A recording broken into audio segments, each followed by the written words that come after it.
Next, heaven is yin and yang.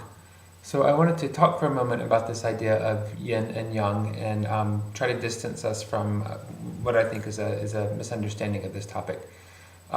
So yin can be considered darkness or femininity, also softness, the internal, subtle weakness, being quiet, and in the example of the heavens, it's cold or it's the winter.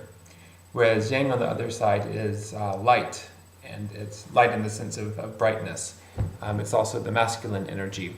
It's hard, it's direct, it's strong. You can consider it muscly, and it has to do with hot or with the summertime.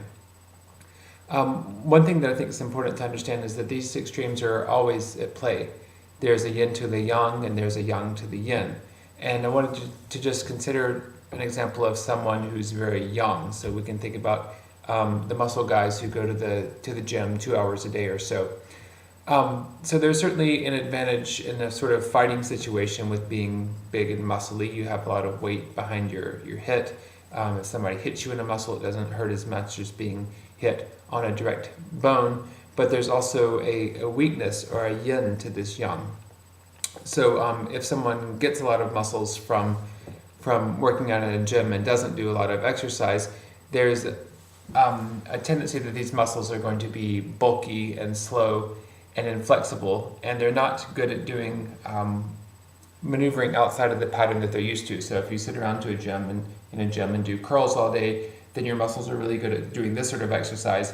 But if you're in a situation, in a sports situation or in a fighting situation or a dancing situation where you need to do something else with those muscles, they might not, they're not going to function as well outside of that little program.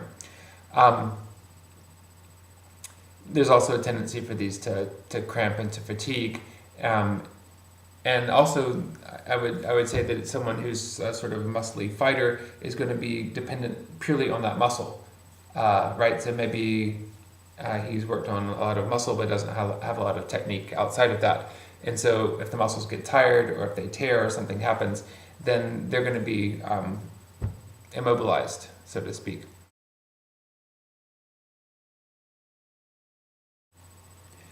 Master Tsu's next point is that the earth, this is the fifth element, the earth is height and depth, distance and proximity, ease and danger, open and confined ground, life and death. So his point here, the word earth is used, but it has to do with the terrain, the physical environment. Are you fighting on hills? Are you in a valley? What's the soil like? Is it rocky? Do you have to worry about slipping? Will you be able to feed animals? All these sorts of things. And his point is that this is just as much as a part of the art of war as anything else. It has to be considered. Moving on to the fourth. The fourth is, he writes, command is wisdom, integrity, compassion, courage, and severity. Severity is listed last, but at least what we have for Sun Tzu's reputation, we would say severity is the most important point. If the soldiers have discipline, and then if the discipline comes by fear, then they're going to do what they're told. This is the next point. Discipline is organization, chain of command, control of expenditure.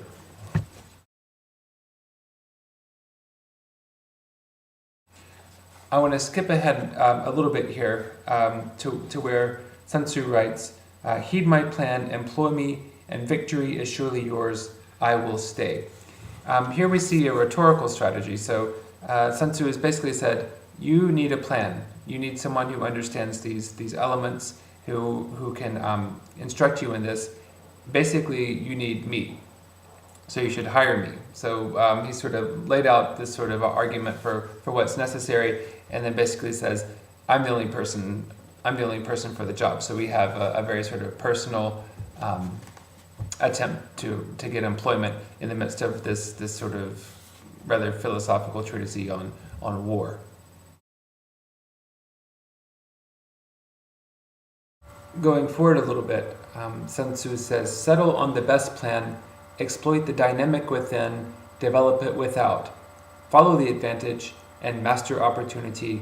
This is the dynamic. So the word dynamic is the word shi that is explained by our translator on page 25 of his introduction, which I hope you've read, but you can see this is a very important operative term. And going back to what we've studied already on this idea of the yin and yang, he's saying in every situation there's a yin and a yang. What you need to do is figure this out, which is yin and yang, and exploit this to your best ability. So understand the dynamic, understand that there's a yin and a yang, and then if you want to win, you need to maximize your yang and minimize your yin, and you need to understand what the enemy's yin is and concentrate on that and knock it out. The next couplet is probably the most famous line of The Art of War. The way of war is a way of deception. This is a parting ways with the idea of a noble war, or of war being sort of the thing of gentlemen. Sun Tzu is sort of flying in the face of that, saying if you want to win, you have to deceive, you have to lie, and we're going to see that espionage he holds to be sort of the best tool of war. Again, Sun Tzu is concerned with winning, and is not concerned with ethics. I think that should be clear by now. He goes on to give some very memorable lines. When able, feign inability. When deploying troops, appear not to be. When near, appear far. When far, appear near, and so forth. So this is sort of the way to make wars work. We'll be looking at some examples of that, and also when we look at the fighting art of Tai Chi, we'll see how Tai Chi is a martial art that's built on this idea of appearing weak when you're strong, of using weakness against strength, of being close when it looks like you're far away.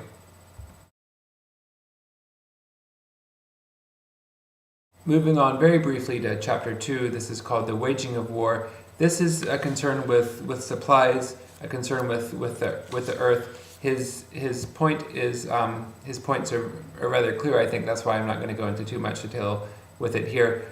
He's concerned with economics. He's concerned with morale, and how morale is also a kind of economics. The fact that people get tired after a long war.